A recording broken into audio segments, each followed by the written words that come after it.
찬양 중에 가장 감동적인 찬양입니다. 아주 이 두 분의 목소리가 이렇게 아주 신비롭게 조화를 이루죠. 감동입니다. 정말 감사합니다. 작년 이맘때 전 세계로 전해온 비보가 하나 있었습니다. 2023년 2월 6일 4시 17분 진도 7.8의 강진이 튀르키예 가지안테프라는 곳을 덮쳤습니다. 그리고 이후 77번의 여진이 계속되었습니다.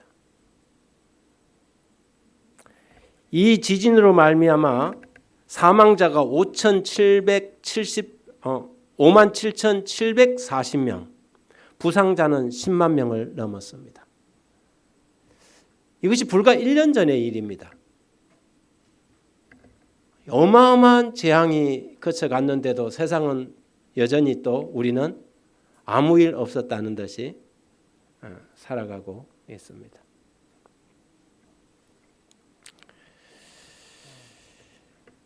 여러분, 지진이라는 것이 일어나면 지진은 한 번에서 그치지 않고 계속해서 여진이 일어납니다. 그래서 사실 이 가지안테프에서 발생한 이 여진 그 원진이 그 다음에 7.5, 6.7, 심지어 이웃 나라 시리아까지 지진이 일어나서 시리아에도 거의 근 7천 명인가 어마어마한 숫자의 사망자를 내고 멈춰섰습니다. 이 참혹한 지진의 모습은 마치 어떤 지역에서 일어나게 될 부흥과 거의 흡사합니다. 지진은 부정적인 의미에서 우리에게 주는 메시지가 있지만 부흥은 지진과 같지만 긍정적인 의미에서 우리에게 다가오는 것이지요. 지진은 인간 세상을 무너뜨리고 부흥은 인간들의 모든 죄악을 무너뜨립니다. 지진은 죽이지만 부흥은 사람들을 살립니다. 지진이 일어난 그 장소를 우리는 진앙지라고 이야기합니다. 그러나 진앙지보다 더 중요한 것은 그 진앙지 수직으로 내려가서 원래 지진을 발생시켰던 진원지라는 것이 있습니다. 그래서 그 장소를 진앙지라 하면 원래 지진이 일어난 발생한 그 땅속 수심 지하 몇 킬로미터 거기를 우리는 진원지라고 이야기하지요. 부흥도 진원지가 있습니다. 과거의 역사에 기독교 역사에서 수많은 부흥들이 있어 왔습니다. 그 첫 번째 부흥은 오순절이었죠. 오순절 날 예루살렘에서 전 세계를 강타할 부흥의 지진이 있었습니다. 온 세상을 흔들어 놓는 아주 강력한 지진이 있었지요. 그리고 그 지진의 여파는 오순절에서 예루살렘을 넘어서 온 유대와 사마리아와 땅 끝까지 복음이 전파되어 갔습니다. 지진의 여파는 강력했습니다. 세월이 지나가면서 그 지진의 흔적들은 가라앉고 사라졌습니다. 그리고 그 이후에도 여러 번 미국에서 영국에서 한때는 이 한반도에서도 부흥의 역사들이 있었습니다. 그런데 그 부흥의 역사마다 그 부흥을 일으켰던 진앙지 아닌 진원지가 있었습니다. 평양 부흥은 진앙지는 평양입니다. 원산 부흥은 원산입니다.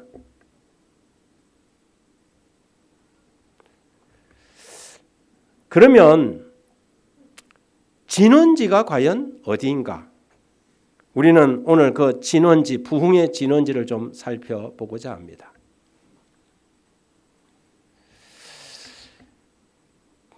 제가 이렇게 썼습니다. 골방에서 열방을 품은 교회가 초대 교회였다. 지금까지 부흥의 역사를 살펴보면 부흥은 언제나 기도의 골방에서 시작되었다. 기도의 불길이 부흥의 바람을 일으키고 마침내 온 세상을 태운 뜨거운 불이 되어 구원의 역사를 이끌었다.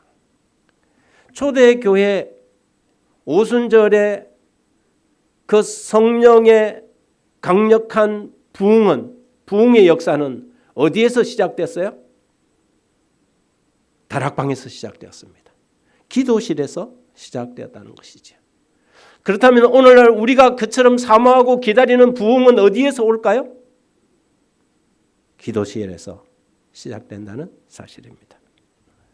예수님의 생애를 살펴보면요, 그분이 언제든지 뭔 특별한 일을 하거나 그분의 생애에 어떤 특별한 이 생애의 주기가 변할 때마다 그분이 했던 일이 있습니다. 그것은 바로 기도였습니다. 공생애를 시작하시면서 그분은 40일 금식 기도를 하셨습니다. 예수님의 12제자들을 세우기 위하여 그분은 밤에 산으로 가서 밤새도록 기도하셨습니다. 십자가를 눈앞에 두고 그분은 겟세마네 동산에 가서 피땀 어린 기도를 하셨습니다. 여기 시대의 소망 362쪽은 예수님의 생애만큼 활동과 책임으로 꽉 찬 생애는 또다시 없었다. 그러나 기도하시는 예수의 모습을 얼마나 자주 볼 수 있었던가.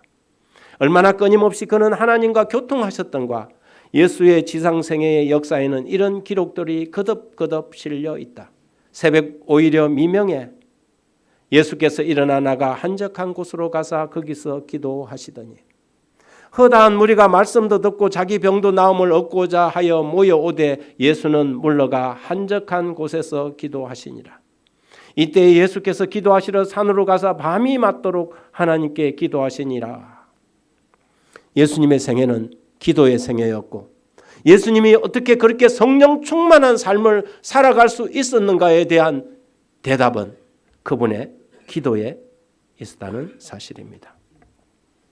우리와 하나같이 되어서 우리의 공분함과 연약함을 지니신 자로서 예수께서는 전적으로 하나님께 의지하였고 은밀한 기도처에서 하늘의 능력을 구하셨던 바 이는 의무와 시련에 견딜 힘을 얻기 위함이었다.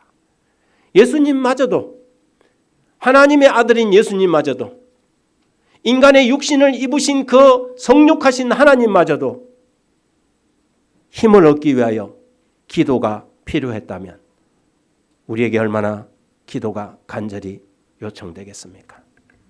한 번은 예수님께서 제자들을 데리고 변화산으로 올라가셨습니다.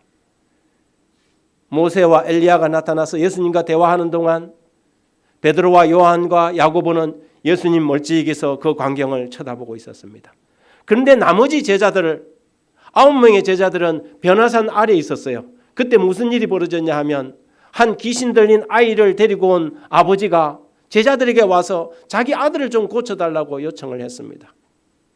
그런데 제자들이 아무리 노력을 해도 귀신이 안 나가는 거예요. 귀신아 나가라고 소리를 쳐도 귀신이 오히려 기세등등하고 이 아이를 더 괴롭히는 것입니다. 쩔쩔매고 있을 때 제자들과 예수님이 변화산에서 내려오셨습니다. 그리고는 할 수 있거든 내 아들을 좀 고쳐달라고 요청하는 이 아버지의 호소를 듣고 즉시 고쳐주셨습니다. 상황은 종료되었고 사람들은 떠나고 난 다음에 집에 들어갔을 때 예수님의 제자들이 예수님께 와서 물었습니다.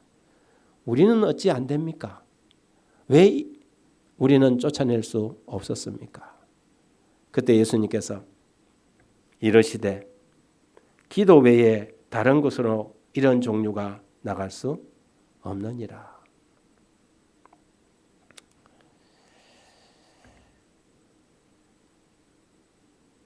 많은 사람들은 능력이 사람에게 있는 것으로 착각합니다.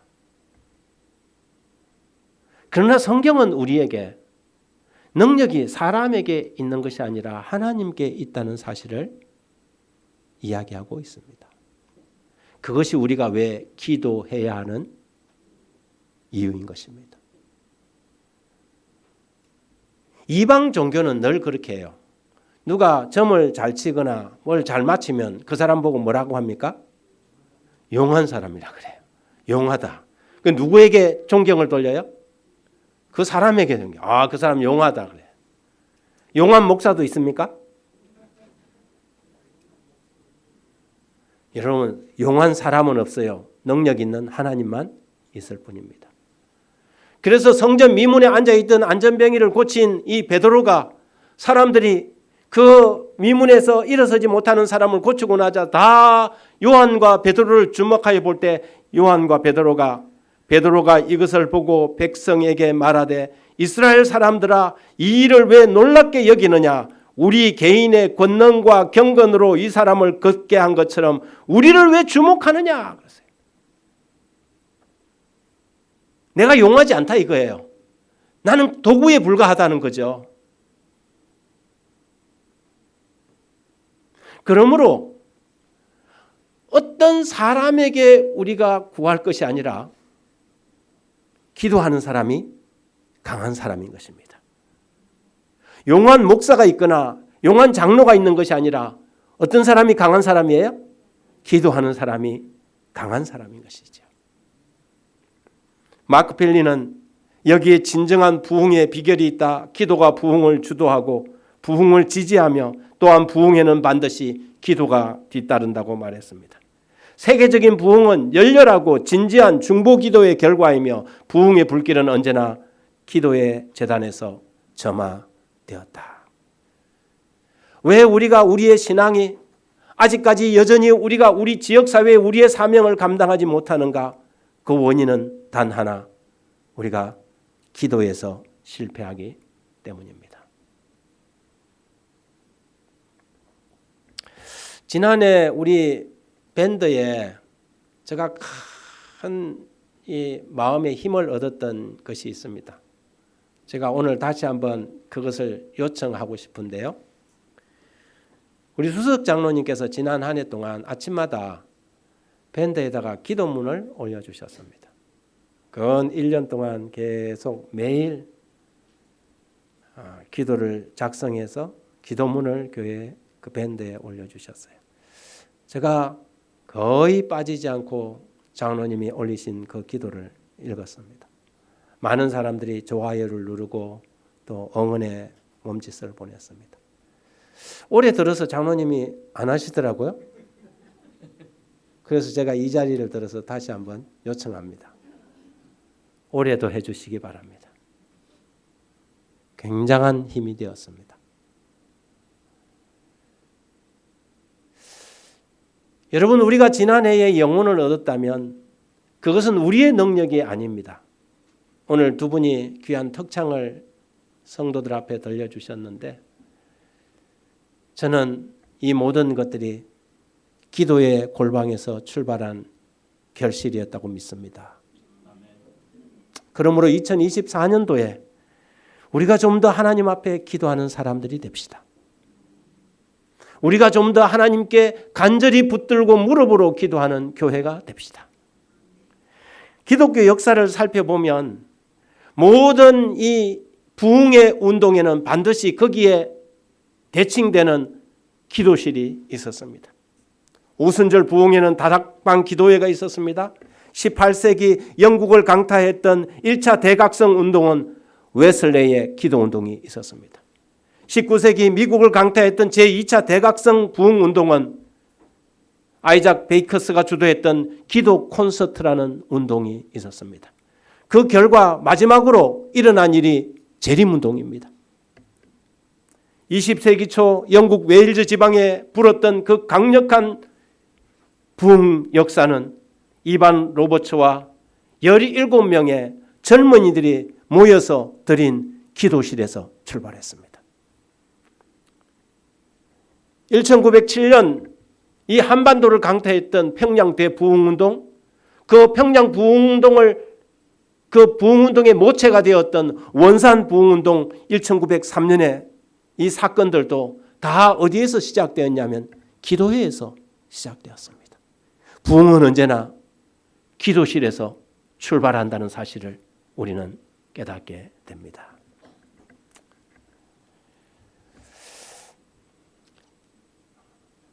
(1904년) 영국 웨일즈 지방에 일대에 큰 영적 부흥의 열풍이 불었습니다.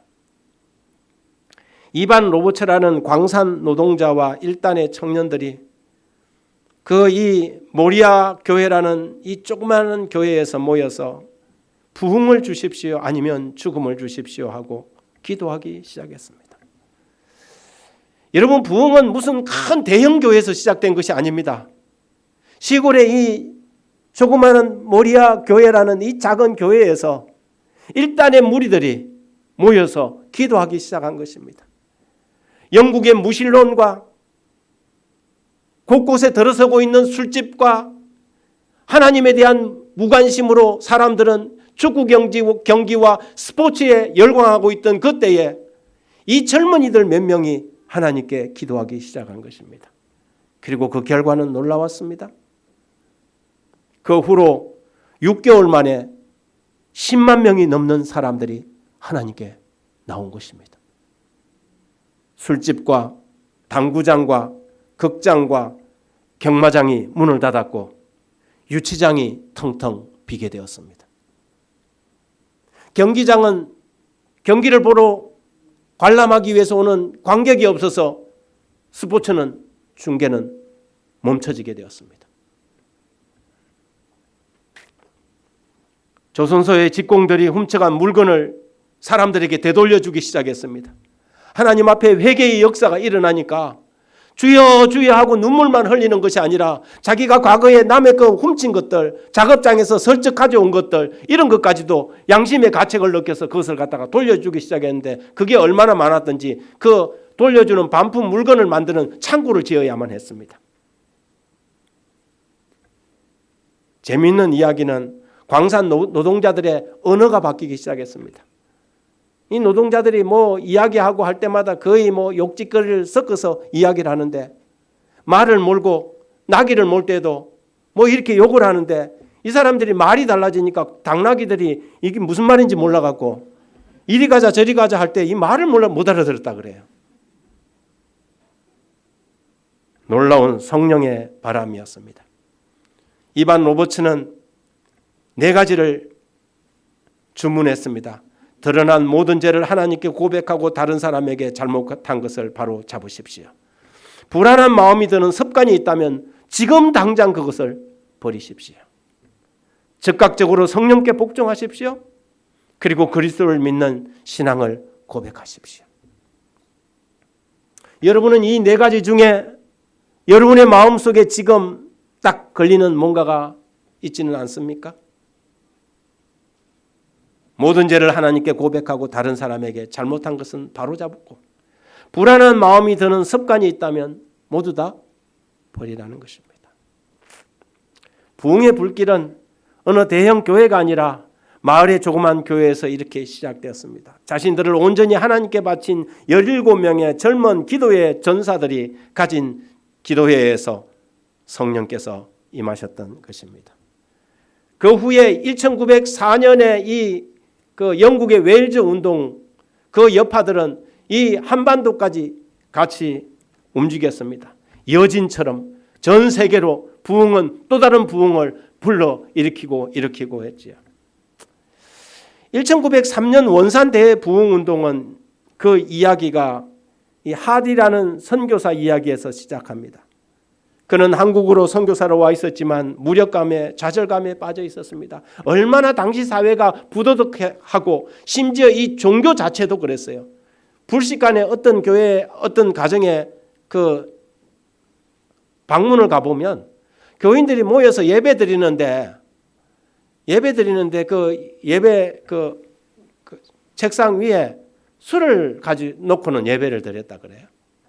그러니 얼마나 이 선교사의 마음이 잡잡하고 어려웠겠습니까? 그래서 침례 교인을 학습 교인으로 강등시키고 어떤 교인들은 제명도 하고 그렇게 했어요. 그런데 어느 순간 어느 날 이 그 선교사들이 한 지역에 모여서 기도회를 시작한 것입니다. 기도회를 하면서 이 로버트 하디 선교사가 설교를 맡게 되었는데 문득 자기 자신이 죄인이라는 생각을 하게 되었습니다.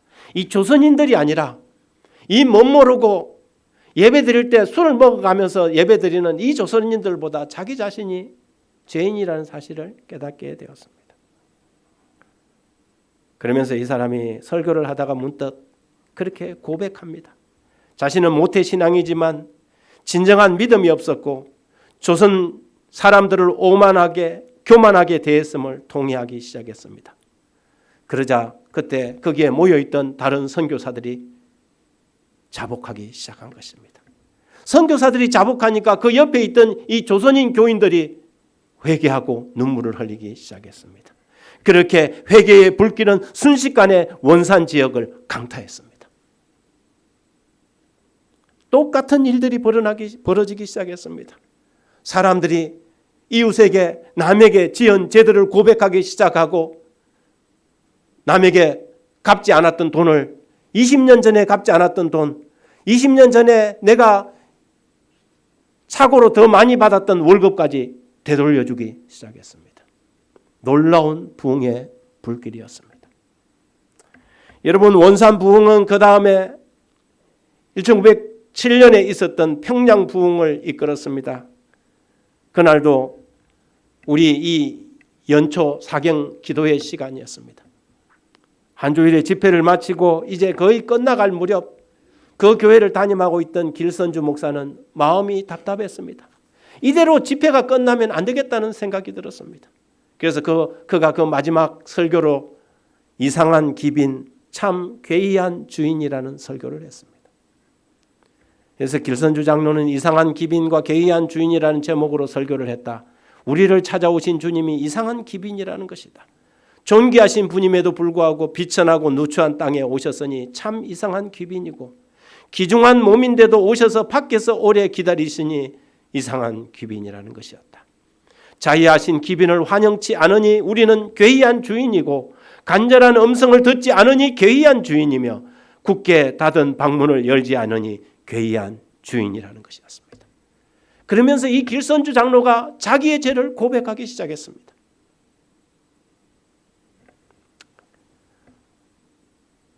장례는 금세 울음바다가 되었습니다. 회중들은 온몸이 불덩어리처럼 달아오르고 회중은 은혜의 도가니에 묻혀서 교회당을 떠나지 않았습니다. 집회가 끝날 줄 몰랐습니다. 계속해서 사람들이 나와서 자기들이 죄인인 것을 고백하고 회개하고 통회하기 시작했습니다. 그렇게 이 한 교회에서 시작된 한 사경 집회에서 시작된 기도에서 시작된 이 부흥이 그 교회의 담을 넘고 평양 시내를 강타한 것입니다. 놀라운 부흥의 역사가 이 한반도에 닥쳤습니다. 장대현 교회의 이 역사는 지금도 이 우리나라 기독교의 부흥의 역사의 한 축으로 서 있습니다. 여러분, 참된 부흥은 언제나 기도실에서 시작된다는 사실을 기억해야 하겠습니다. 사단은 그의 강력한 경쟁자들에게 사람들이 호소하는 것을 견딜 수 없다. 왜냐하면 그는 그분의 능력과 위엄 앞에서 두려워 떨기 때문이다. 열렬한 기도의 음성에 사단의 온 군대가 떤다. 어떤 이들은 기도의 필요를 느끼지 않았다. 그들은 자신의 판단이 충분하다고 느꼈으며 모든 선한 것의 원수가 그들의 판단을 인도하고 있다는 사실을 감지하지 못했다. 그들은 무장하지도 않고 갑옷을 입지 않은 채 전쟁터에 나가는 병사가 됐다. 기도 없이 하루를 살아가는 사람들, 기도 없이 어떤 사업을 진행하는 사람들, 기도 없이 어떤 일들을 결행하는 사람들을 향해서 갑옷도 입지 않고 전쟁터에 나가는 사람과 같다고 성경은 이 정언의 말씀은 이야기하고 있습니다.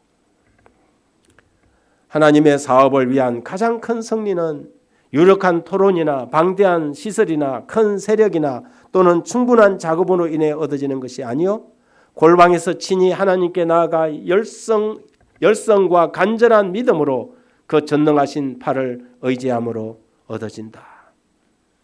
여러분, 예수님의 제자들을 생각해 보십시다. 복음서의 제자들과 사도행전의 제자들은 똑같은 사람들이었음에도 불구하고 왜 이렇게 달랐을까요?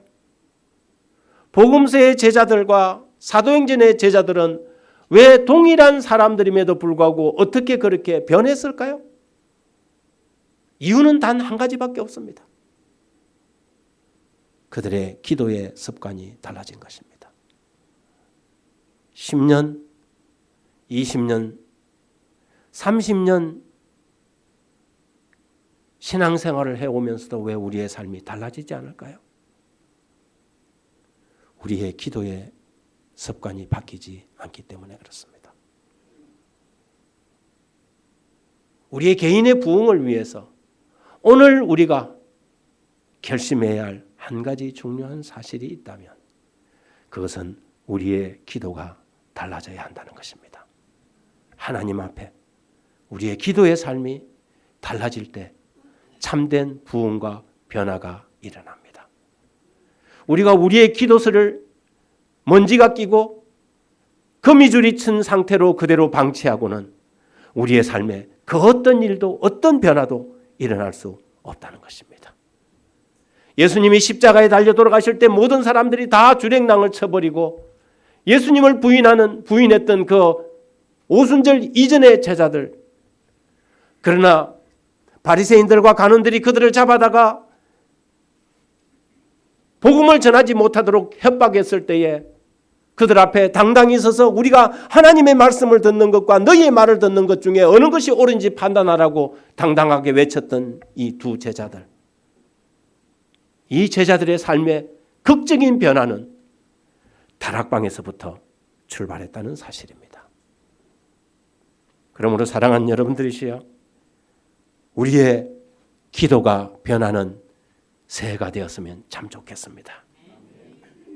이것이 우리가 능력을 받을 수 있는 수단임에도 불구하고 왜 우리는 성령의 선물에 줄이고 목말라 하지 않는가? 왜 우리는 그것에 대하여 말하고 그것을 위해 기도하고 그것에 관하여 설교하지 않는가? 주께서는 부모가 자녀에게 좋은 선물을 주는 것 이상으로 우리에게 성령을 주시고자 하신다. 성령의 침례를 위하여 모든 교역자는 하나님께 탄원해야 한다. 특별한 도움과 하늘의 지혜를 얻기 위하여 함께 기도하는 모임을 만들어야 한다. 여러분, 성도가 성도끼리, 교역자들이 교역자들끼리 함께 어깨동무를 하고 함께 기도할 수 있는 기도의 그룹들이 여기저기서 생겨날 때 새로운 부흥의 역사가 시작될 것입니다. 저는 이 세울산 교회에 이런 역사들이 일어나기를 간구합니다. 우리 주님께서는 오늘 우리에게 묻습니다. 너에게 아직도 한 가지 부족한 것이 있으니. 이 부자 법관은 내가 주님의 법을 다 지켰습니다 이렇게 이야기했을 때 예수님께서 그래도 너에게 아직 부족한 것이 한 가지가 있다 그랬습니다. 저는 이 질문을 가지고 생각을 해봤습니다. 하나님께서 만일 저에게 너에게 부족한 그 한 가지가 무엇이냐 묻는다면 무엇일까? 이 세울산 교회의 하나님께서 오늘 이 자리에 주님께서 오셔서 그래도 여러분들에게 한 가지 부족한 것이 있습니다 하고 말씀하실 때 그것이 우리 교회에는 무엇이 해당될까? 저는 기도라고 생각합니다. 오늘날 재림교회에 제일 부족한 것 한 가지. 교리일까요? 진리가 부족합니까? 이웃을 돌보는 사회봉사활동이 부족할까요? 어쩌면 우리에게 진짜 부족한 것 한 가지는 기도가 아니겠습니까?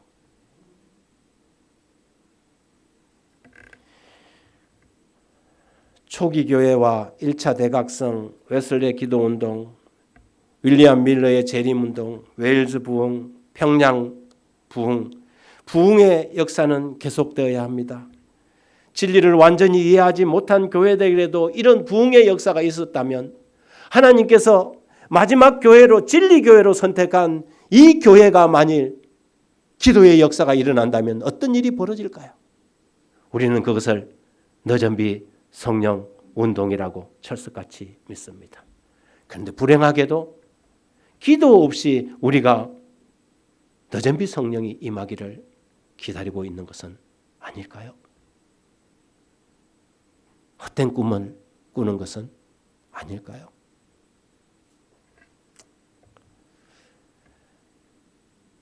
오늘 우리 세울산 교회가 다시 한번 하나님 앞에 기도의 역사를 시작할 수 있기를 간절히 바랍니다. 라오디게아 교회에 보내는 권면을 통하여 우리 주님은 오늘 다시 한번 우리가 깨어나도록 호소하고 있습니다. 우리의 첫사랑을 다시 한번 회복하도록 하나님께서는 요청하고 있습니다. 우리의 마음의 문을 열고 성령을 그분께 마음 심령에 모셔드리도록 호소하고 있습니다. 이 거룩한 부르심에 저와 여러분이 함께 응답하여 2024년 새로운 부흥의 한 해를 열어가게 되길 간절히 바라며 말씀을 마치겠습니다.